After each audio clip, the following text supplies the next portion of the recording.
Dnes tu máme nádrž, ktorú treba vyrovnať, takže môžeme si na nej ukázať, ako to robím ja.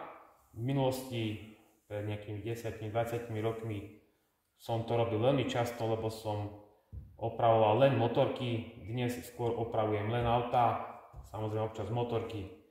Ale teraz som sa k tomu vrátil, lebo ma chytila taká záľuba v renovácii. Máme tu javáckú nádrž, ktorá má túto takúto dosť, možno že veľkú preľačeninu. Metódy, ako vyrovnať nádrž, tých je viacero, aspoň viacero som ich používal ja. Začnem od tých najhorších a nakoniec tú najlepšiu si aj ukážeme, ako to robiť, ako si na to aj vyrobiť prípravok.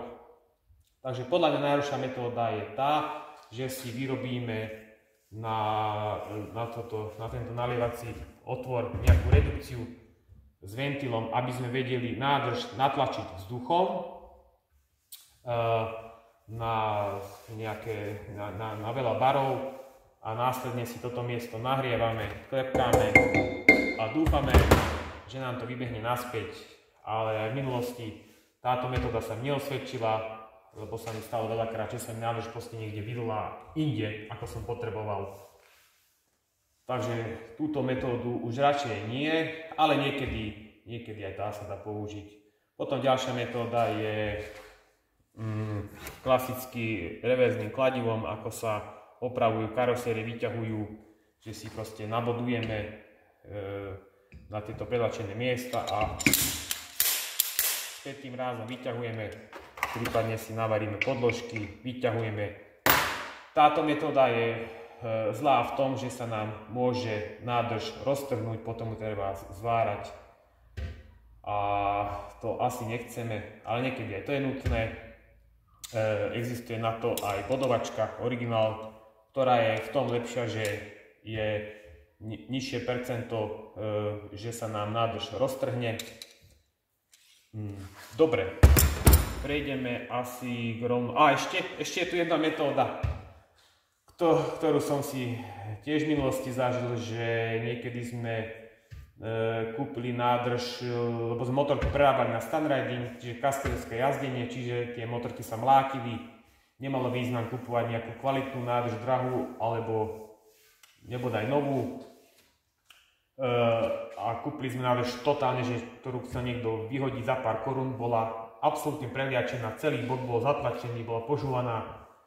V takýchto extrémnych prípadoch nepomôže nič humánne. Vtedy sme nádrž, proste všetko, čo preliačené, sme ju proste rozrezali, vonku vyklepali, naspäť navarili, vygitovali, cínovali a tak ďalej. Aj tak tie nádrže, ktoré sme prerábali na stanriding, sa klepali tuto, aby sa dalo sedieť na nádrži. Ale to je fakt extrém, to asi nebude potrebné ani o tom nejak viac hovoriť. Dobre, ale sme tu preto, že vám chcem ukázať metódu, ktorá je podľa mňa najlepšia. A tá spočíva v tom, že nádrž sa vyklepe. Vyklepe sa, ako sa len dá, prípadne ideálne docínovať alebo gitovať. Git vám môže prasknúť, najlepšie cínovanie. Na túto metódu si musíme vyrobiť prípravok. Aspoň ja si ho vyrábam takto. Neviem, ako to robí niekto iný, lebo na YouTube som aj nenašiel návod, ako vyklepať nádrž. Tak preto pridávam tento svoj. Toto sú klasické automobilové tyčky riadenia. Staré nejak z použitého auta. Toto som tuším naposledy menil na Mitsubishi Lancer 7, ale v podstate to je jedno. Všetky automobily majú rovnaké tyčky riadenia. Ideálne, aby mala určitú hĺbku, aby to bolo silné. Ja si to robím tak, že dve tyčky riadenia si zvarím dokopy, aby som si mohol ich nahnúť. Jednu si nahnem jeden koniec viac, druhú menej a potom môžem v rôznych uhloch hľadať tie boiler nádrže, následne klepať. Z tejto tyčky si ešte musíme tento koniec vypíliť von, aby sa nám ukázala takáto gulička. To je proste krása, to je ideálne. Takže idem si aj túto druhú tyčku rozpíliť, zvariť a potom následne si môžeme ukázať ďalší postup.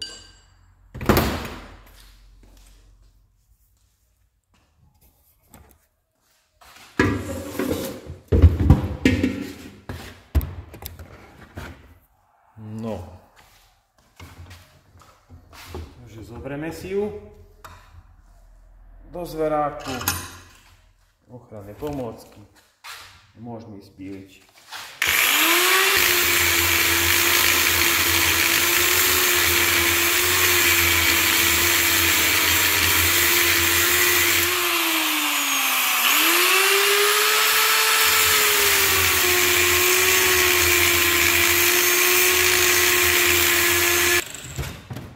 Odrezky sklepeme dole, snad som to dosť napílil. No.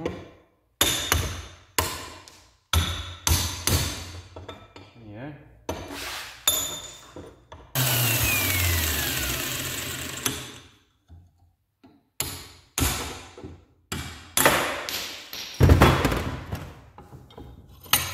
A máme to vonku, máme dve tyčky zakončené takouto krásnou guličkou. Treme si vazelínku dole a následne ich môžeme zvariť dokopy.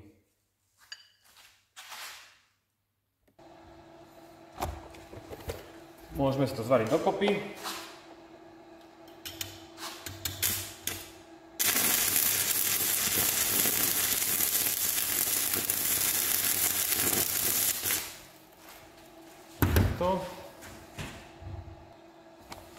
Teraz z druhej strany musí to byť fakt silne zvarené, takže kľudne nech zvar aj je vysoko, nech je hrubý.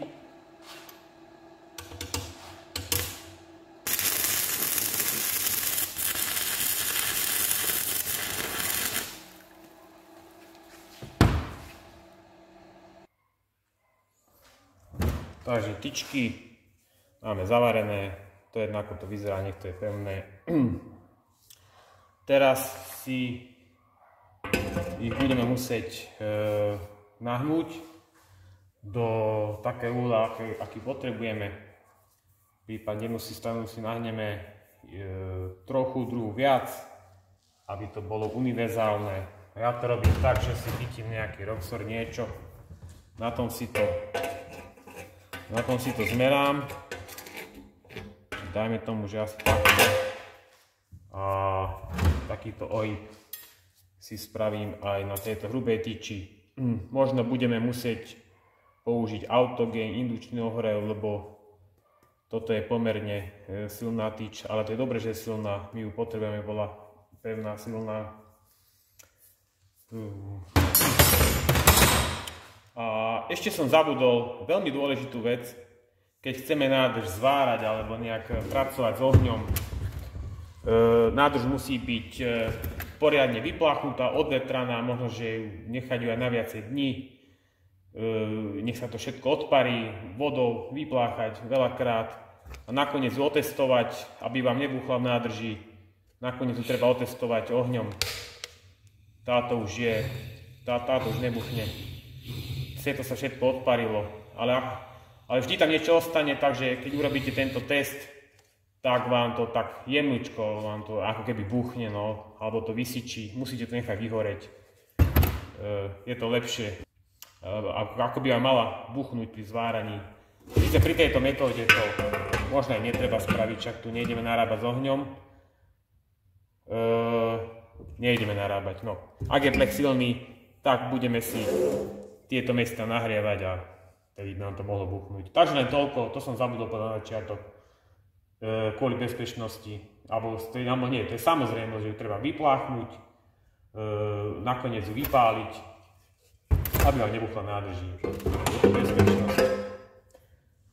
Tyčku si idem ohnúť a potom môžeme ísť do finále, ukázať si, ako túto predačeninu vyklepem. Môžeme si skúsiť zahnúť túto tyč.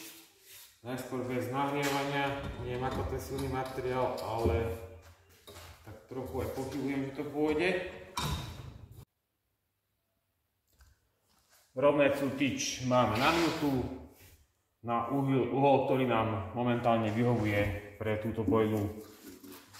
Takže môžeme si na najvyšší bod tejto prelačeniny, myslím zvnútra, môžeme si nasadiť nádrž na túto guličku, pohľadať si ten bod,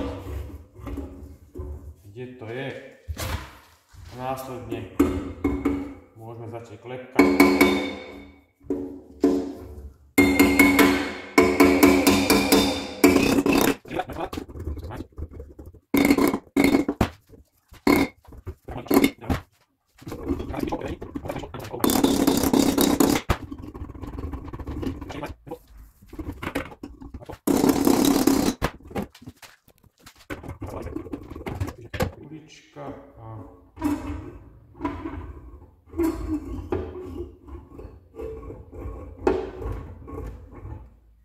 Už mám tak malú tú prelačeninu, že sa mi to ťažko hľadá. Začiatok je vždy najľahší.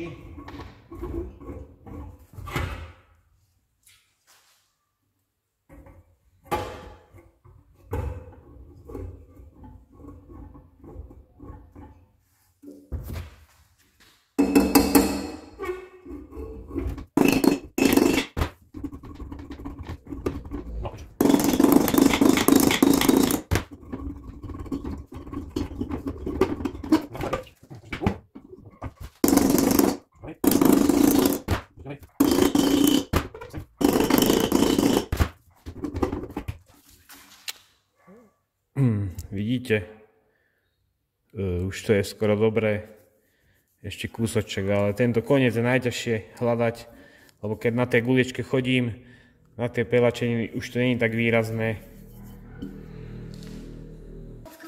Takže nahrubo to máme vyklepané, teraz si to idem nahrievať plameňom a budem to hľadiť na guličke.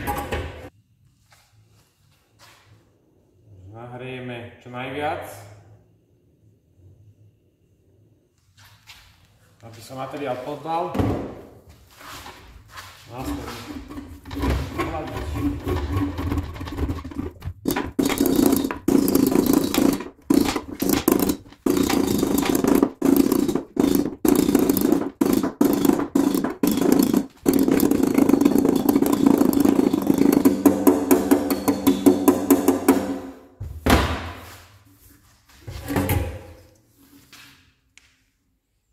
No, je to skoro hotové.